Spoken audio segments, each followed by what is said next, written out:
Emotional, maluwag ang pantasong belvo viva la mia vida adesso e na foggi. So good day mga bossing, another day, another pyesa mga boss. Kung makikita nyo nananahimik yung motor natin si Igris. Kaya ngayon may nagpadala sa atin ng panibagong pyesa na ikakabit sa kanya mga boss. So paano yan?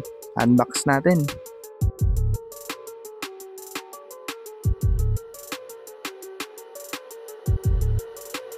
And look at this mga bossing, napakaganda ng radiator neck cover natin mga bossing. ARM pala yan mga bossing ko.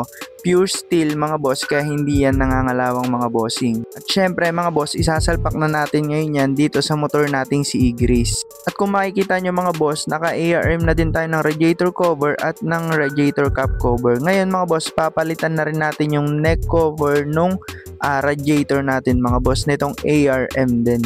Sa pagkakabit pala nito mga bossing, tatanggalin lang natin yung dalawang tornilyo dyan na nakakabit mga boss. Tsaka natin hihilain yung mismong radiator neck mga boss na stock netong click.